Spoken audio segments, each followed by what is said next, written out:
Salam aziz dostlar, xoş gördük sizləri. Bugün Müstəqil Qiymətləndirmə Mərkəzinin keçirdiyi blok imtahanları üzrə coğrafiya fənninə aid sualları izah edəcəm. Bilirsiniz ki, bu ilk blok sınavdır, hansı ki 26 oktyabr 2025-ci ildə keçirilir. Başlayaq birinci sualdan. Birinci sualımız belədir. Demək, eyni meridian çevrəsi üzərində A-dan B-yə ən qısa məsafəni soruşur bizdən. Meridian çevrəsinə baxsaq, təbii ki, A və B eyni meridian üzərində olsa da fərqli coğrafi enliklərdədir. Biri 20 dərəcə şimalda, digəri isə 40 dərəcə cənubdadır. Hansı ki, aralarında 60 dərəcə fərq var. Biz bilirik ki, meridian üzrə 1 dərəcəlik ölçünün uzunluğu 111-dir. Vuranda 6660 kilometr etmiş olacaq ki, cavabımız A variantı olacaq. 32-ci suala baxaq. Coğrafi adlara öyrənən elm sahəsi toponimika adlanır, yer adlarının mənşəyi. Deyir ki, qütb ulduzunu özündən sağ tərəfdə görən səyyah hansı azimutla hərəkət etmiş olur? 270 azimutla. Çünki insan özü sola gedirsə, qütb ulduzu dünyanın şimal tərəfindədir. İnsan özündən qütb ulduzunu sağ tərəfdə görmüş olacaq. Əgər insan özü sağa gedirsə, yəni şərqə getsəydi 90 azimutla, qütb ulduzunu özündən solda görmüş olacaqdı. Arxada görürsənsə sən cənuba, önündə görürsənsə şimala gedirsən. Bu solunda demək qütb ulduzunu özündən sağda görür, deməli özü sola, yəni qərb istiqamətinə hərəkət etmiş olur və bu sualın cavabı da yekunlaşdı. Sonra bizim növbəti sualımız belədir. Şimal və cənub sərhədləri arasında ən qısa məsafənin 47 dərəcə olduğu işıqlama qurşağını müəyyənləşdirin.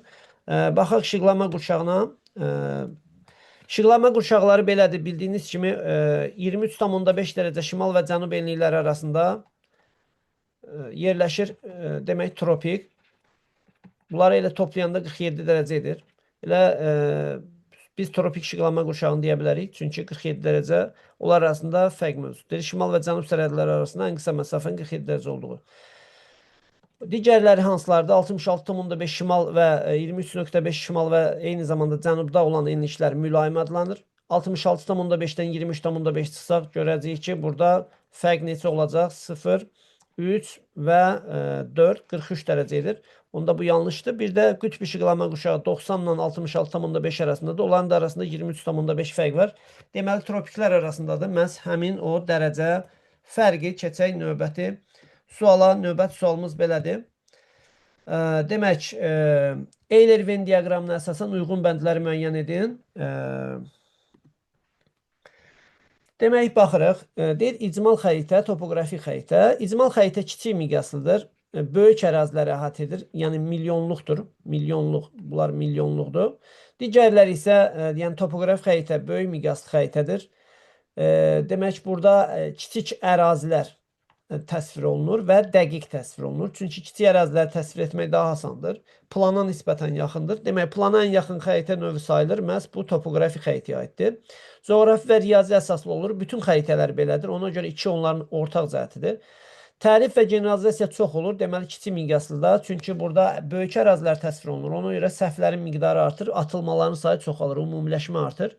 Çünki böyük əraziləri xəritəyə yerləşdirmək üçün çox kiçiltmək lazımdır və bəzi əraziləri oradan çıxarmaq lazımdır. Demək, bu birə uyğun olacaq. Ərazi əhatə dairəsi geniş olur.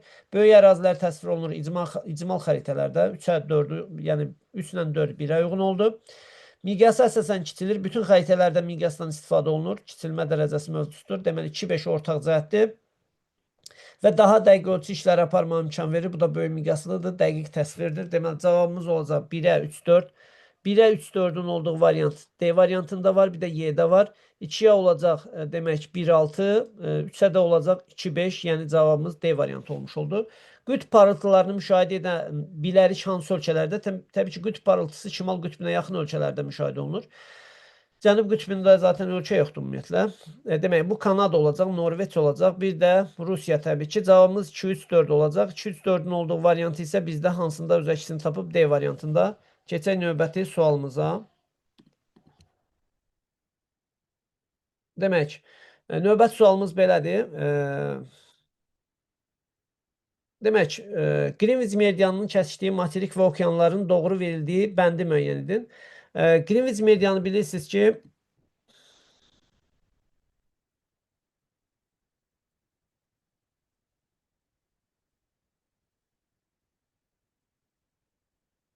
bir dəqiqə özür lütfən.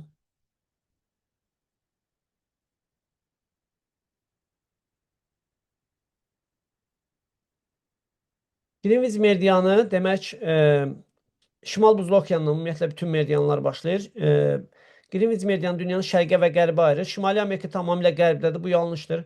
Afrikanı kəsir, doğrudur. Avrasiyanı kəsir, Antarktidanı kəsir, amma Sakit Okeanı kəsmir.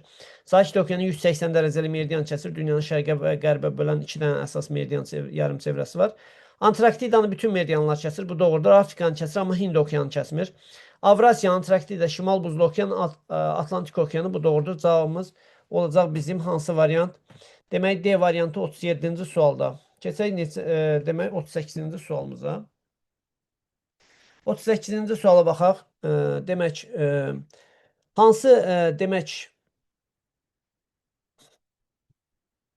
hansı fikir yaz gecə gündüz bərabərlik gününə demək aiddir? Burada yaz gecə gündüz bərabərliyi günü 21 mart tarixidir ki, günəş ekvator üzərində zenitdə olur. Şimal və cənub yarımkürələr bərabər miqdarda işıq və istiliyi alır. Deyir, şimal qütb dairəsində qütb gündüzü bu yayda olan bir şeydir. 22 iyuna yay gündönümünə aiddir. Əsasən onun ətrafına. Cənub qütb dairəsində qütb gecəsidir. Bu da elə yay gündönümünə aid olan ifadədir. Günəş şüaları cənub tropikin 90 dərəcə bucaq düşür. Bu qış gündönümünə aiddir. Günəş 23,5 şimalda zenitdədir. Bu yay gündönümünə aiddir. Günəş ekvatorda zenitdədir. Cavabımız məhz budur. Sonra 39-cu sual deyir ki, kartometrik təhlilə aiddir. Bitki növlərini müəyyən etmək. Kartometrik təhlil adətən xəritədə riyazi göstəricilər müəyyən etməkdir. Daha çox məsafələr, azimut və koordinat sisteminin təyinatına aiddir. İstiqamət və azimutun təyin edilməsi 2. Sayıların uzunluğunun tapılması 3. Məntəqələr arasında məsafənin tapılması 4. Suxurlar hadisədir, o vizuala aiddir. Relyef hadisədir, vizuala aiddir. Bitki örtüyüdə hadisədir, vizuala aiddir. Cavabımız 2, 3, 4 olacaq. 2, 3, 4-ün olduğu variant isə demək Y variantında öz əksini tapıb keçək növbəti suala. Növbəti sualımız belədir. Sinoptik xəritəyə əsasən hansı məlumatları əldə etmək olar? Sinoptik xəritədə bildiyimiz kimi hava haqqında məlumatlar, gündəlik məlumatlar adətən öz əksini tapır. Havanın təzyiqi olacaq, buludluq göstəricisi olacaq, havanın temperaturu olacaq. Demək, cavab 1, 3 və 4 olacaq. Gördüyünüz kimi burada da atmosfer təzyiqi verilib. Məsələn, küləklərin istiqamətidir. Məsələn, bu işarələr məsələn öz əksini tapıbdır. Buludluğun göstəricisi, məsələn, bu dairələr buludun tam qaralanıbsa, deməli buludludur. Yarısı qaralanıbsa, buludluğun, yəni ki, ərazinin 50% buludlu örtülüdür. Tam açıq rəngdə verilibsə dairə, demək, burada demək, bulud mövcud deyil. Yəni, cavabımız əsasən 1, 3, 4 oldu. 1, 3, 4-ün olduğu variant isə Y variantında öz əksini tapmış oldu. Keçək növbəti suala. Növbəti sualımız 41-ci sual. Günəşin zenitdə ola biləcəyi məntəqə ilə üçün yanlış fikri müəyyən edin.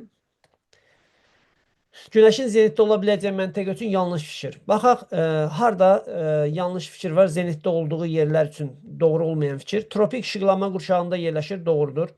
Məntəqə ekvator üzərində yerləşə bilər, bu da doğrudur. Çünki Günəş ekvatorda ildə 2 dəfə zenitdə olur. Bütün fəsillər aydın nəzərə çarpır, bu yanlışdır. Demək, çünki Günəşin zenitdə olduğu enlikləri il boyu isti olur, orada fəsillər aydın nəzərə çarpmır.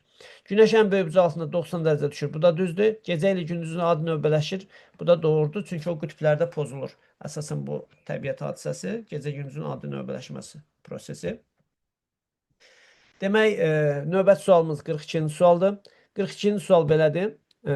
Demək, sual belədir. Deyir ki, doğru olmayan fikri müəyyən edin. 22 dekabrda şimal yarımkürəsində ən uzun gecə, ən qısa gündüzdür. Düzdür, çünki qış gündönümüdür.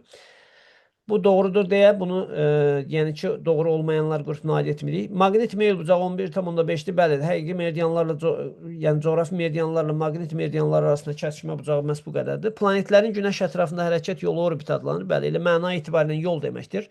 Daxili planetlər arasında bərk hissəciklərdən xaricilər qazdan ibarətdir. Bu da doğru fikirdir. Bunu da götürməyəcəyik.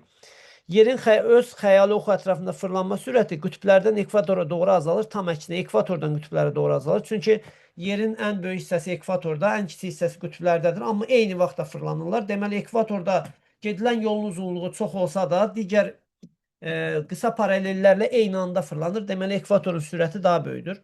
O səbəbdən bu ifadə yanlış ifadə idi. Keçək növbəti sualımıza. Növbəti sualımız 43-cü sualdır. 43-cü sual belədir. Demək, bizdə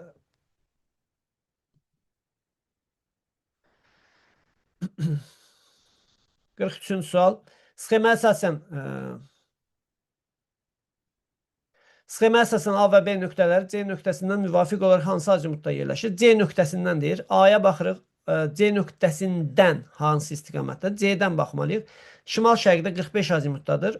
Digər isə B nöqtəsi isə yuxarıdadır. Təbii ki, 0 azimutdadır. Cavab olacaq Y variantı. Keçək növbəti hissəyə. Sonra demək, kainatı yarandığı andan indiyə qədərki vəziyyəti haqqında demək məntiqi ardıcıllığı tamamlamalıyıq. Xronoloji ardıcıllığı. Təbii ki, birinci partlayış baş verib kainatda. 5 birinci gəlib. Sonra işıq, relikt şüalanma olub. 4 sonra gəlib. Sonra qaranlıq mərhələ gəlib. 2. Sonra qaranlıq mərhələdən sonra ilk ulduzlar gəlib. 6. İlk ulduzlardan sonra ilk qara dəlik gəlib. İlk qara dəlik 7. Qara dəliklərdən sonra qalaktikalar meydana gəlməyə başlayıb. İlk qalaktikaların qovuşması demək 3. Sonra müasir qalaktikalar gəlib, deməli 1. Cavabımız demək olacaq 542. Daha doğrusu yaxşı belə deyək. 5426 731. Demək 5000 5 4 2 6 5 4 2 3 gəlib burada getdi. 5 2 gəlib burada getdi. 5 4 2 6 7 3 1. Cavab D variantı olmuş olur. Keçək növbəti suala. Növbəti sualımız belədir. Demək, Azərbaycanda 1/500 min miqyaslı divar xəritəsində 38 və 41 şimal enlikləri verilib. Bilirsiniz ki, 3 dərəcə fərqləri var gördüyünüz kimi. 3 dərəcəni meridian istiqamətində 111-ə vursaq, eləyəcək nə qədər? 333 kilometr. Ancaq miqyasla hesablasaq, demək 333 kilometr dərəcə elədir. Miqyasla hesablasaq 70 santimetr, miqyas isə 5 kilometrdir. 5 70-ə vursaq, eləyəcək 350. Gördüyünüz kimi arada 17 kilometr fərq var. Cavabımız B variantı olmuş olacaq ki, burada səhv məhz bu qədər olub. Bakı şəhəri ilə İstanbul şəhəri. Bakı 50 dərəcə şərqdədir. İstanbul isə 28 dərəcə. Aralarında nə qədər dərəcə fərq var? 50-dən təbii ki, 28-i çıxacaq. 22 dərəcə edəcək. Demək, burada 22 dərəcə. 1 dərəcənin qiyməti 4 dəqiqədir. Yəni, dünya 1 dərəcə dönməsi üçün 4 dəqiqə zaman sərf olunur. 22 dərəcə dönməsi üçün 88 dəqiqə zaman sərf olunur. Bu da Y variantında öz əksini tapıb keçək növbəti sualımıza. Verilən diaqramlardan hansı biri sektor bucağının tamamlanması ilə müəyyənləşir? Bu, təbii ki, dairəvi diaqramlardır. Çünki sektor bucağı dairəvi diaqramlarda verilir ki, 1 dərəcəlik qövsün uzunluğu demək ki, ona əsaslanıb tapılır. Cavabımız bu olacaq. Dairəvi diaqramlar demək A variantı. Keçək növbəti hissəyə. 48-ci suala. 48-ci suala baxaq. Demək, 48-ci sualda deyir ki, qrafikdə xəritə sxemində verilmiş şəhərlərdə bastırılmış eyni ölçülü şaquli cisimlərin günorta vaxtı üçün kölgələrinin uzunluqları verilmişdir. Buna əsasən 4 rəqəmi ilə göstərilmiş kölgənin hansı şəhərə uyğun gəldiyini müəyyənləşdirin. Gördüyünüz kimi 4 rəqəmi ən uzun kölgədir. Günəş bizə cənubdan düşdüyü üçün cənubdakı məntəqələri daha böyük bucaq altında düşür. Günəş nə qədər böyük bucaq altında düşürsə, kölgələr bir o qədər qısa olacaq. Əgər kölgə uzunsa, deməli onun üzrünə günəş az düşür. Günəş az düşdüyü məntəqə isə burada Balakən rayonudur ki, o daha şimalda yerləşir və günəş işıq və istiliyinin daha da azalmış olacaq. Belə. Və bu səbəbdən kölgəsi daha uzun olan məntəqə məhz odur. Sonra digər sual, 49-cu sual. Deyir, 12-ci saat quşağının kənar meridianları. 12-ci saat quşağı bilirsiniz ki, 180 dərəcəli meridiyanda 15-12 vuranda 180 edir. 180 ən böyük coğrafi uzunluqdur. Saat quşaqları demək ondan 7,5 dərəcə sağ və 7,5 dərəcə soldur. Hər ikisini çıxacağıq. Demək cavabımız olacaq 172 dərəcə şərq uzunluğu və 172 dərəcə qərb uzunluğu A variantı etmiş olacaq. Sonra böyük miqyaslı qlobusda ekvator üzərində yerləşən iki məntəqə arasında böyük miqyaslı qlobus bildiyimiz kimi 1/30 milyonluqdur. Ki burada 1 santimetre 300 kilometr məsafə uyğun gəlir. Ekvator üzərində yerləşən iki məntəqə arasında məsafə 22,2 santimetr olarsa, həmin məntəqələr arasında nə qədər dərəcə fərqi var? Bu demək 1 santimetrə uyğun gəlir 300 kilometr. Demək miqyas məlumdur. Həqiqini tapanda nə edirdik? Həqiqi məsafə bərabərdir. Xəritədəki məsafə vurulsun miqyasdır. Burada yerinə qoysa xəritədəki məsafə 22,2 vurulsun 300-ə və yaxud da ki 222-ni 30-a vurmalıyıq. Bu da eləyəcək 6660 ki ekvator üzərində 1 dərəcənin qiyməti 111-dir. 6660-a bölsək 111-i 60 dərəcə fərqə malik olacaq ki, cavabımız B variantı olmuş olur. Keçək növbəti sualımıza. 51-ci sual. 51-ci sualımız belə olacaq.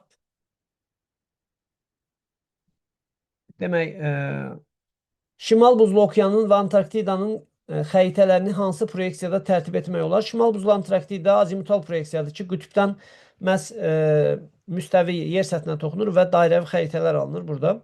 Aşağıdakı miqyaslarla göstərilən xəritələrdən hansılarında generalizasiya daha az olar? Generalizasiya belədir ki, ərazi nə qədər kiçilərsə, generalizasiya bir o qədər artar. Yəni, miqyas kiçildikcə generalizasiya artır, bir-birinə tərs mütənasibdir və yaxud miqyasın kəmiyyəti ilə düz mütənasibdir, məxrəci ilə. Demək, miqyas, deyir, aşağıdakı miqyaslarla göstərilən xəritələrin hansında generalizasiya daha az olar? Kəmiyyəti kiçik olanlarda, ərazi nə qədər az kiçildilərsə, generalizasiya atılmaların sayı az olar, dəqiq təsvir olunur. Demək, 2 olacaq. 1 olacaq. Bir də 6 olacaq. Çünki o birlər milyonluqlardır hamısı. Demək, cavabımız 1, 2, 6-dır. O da C variantında öz əksini tapıb. Keçək növbəti sualımıza. Növbəti sualımız demək bizim 53-cü və 54-cü suallardır. Günəş ildə 2 dəfə zenitdə ola bildiyi coğrafi enliklər, hansı ki onlar tropik enliklərdə yerləşir. Coğrafi enliyi 23,5 dərəcə şimal və 23,5 dərəcə cənub enlikləri arasında. Sayın bir dəqiqə. Bu, neysə.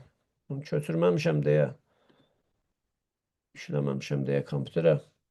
Demək, 23,5 şimal və cənub enlikləri arasında olan məntəqələr tropikə düşür. Tropikdə, yəni mütləq kiçik olmalı 23,5-dən.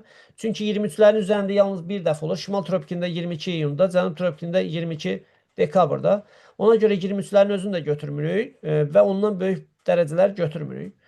Demək, ildə 2 dəfə zenitdə olan məntəqələr deyirsə, cavabımız olacaq 1, 2 və 5, yəni dərəcə qiymətləri 23,5-dən kiçik tropiklər arasında yerləşən məntəqələr. 54-cü sual, maqnit xassəsinə malik olan elementləri müəyyən edin. Bu kobaltdır, ağır metallar, dəmirdir, nikeldir. Bu metallar məhz maqnit xassəsinə malikdir ki, orada kompas, onların yayıldığı yataqlarda bəzən kompas düzgün işləmir. Sonra növbəti sualımızı gərək biz endirək. Çünki sual biraz əyri düşüb.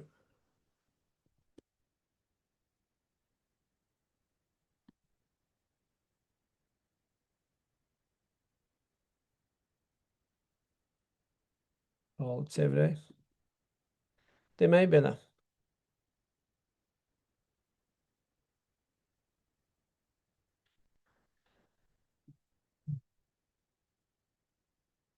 Sual belədir. Yer tipli planetlər Günəşə yaxın planetlərdir. Həcm etibarı ilə kiçik və ağır maddələrdən təşkil olunurlar. Günəş ətrafında sürətli, öz oxu ətrafında zəif fırlanırlar.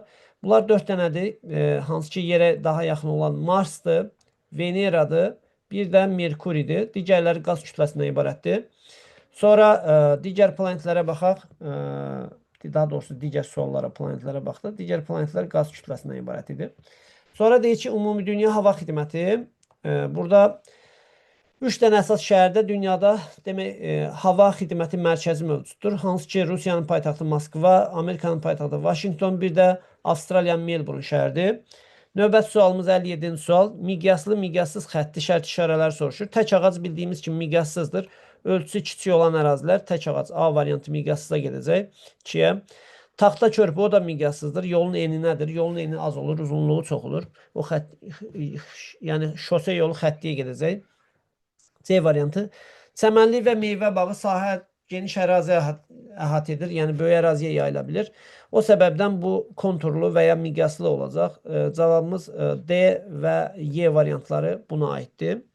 Əslində miqyaslı yerinə demək kontrollu sahəvi yazılsaydı daha düz olardı məncə. Demək çəmənlik və meyvə bağı. Bir də hərf səhvi var burada. Çəmənlik yazılıb. Sonra keçək növbəti hissəyə. Ekvatora daha yaxın ərazilərin daha az tərifli təsvir olmasında istifadə edilən proyeksiya növü və ona aid xüsusiyyətlər.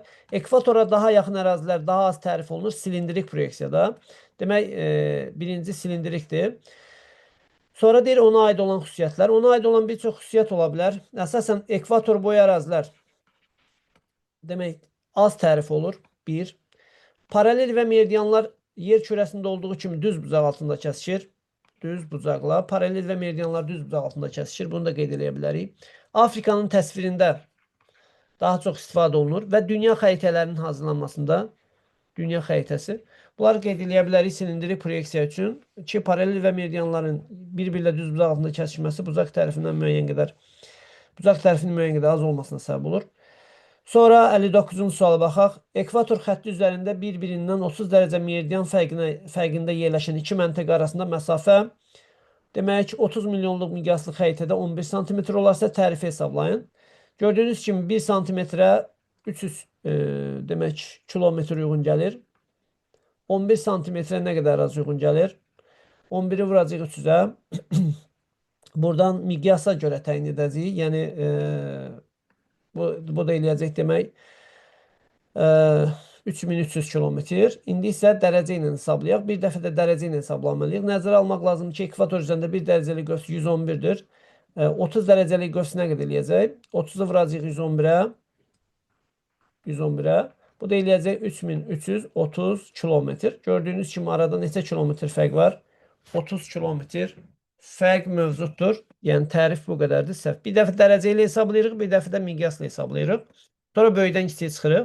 60-cı sual. Xəritələr hazırlanarkən istifadə olunan kartoqrafik proyeksiyaların üçünün adını qeyd edin.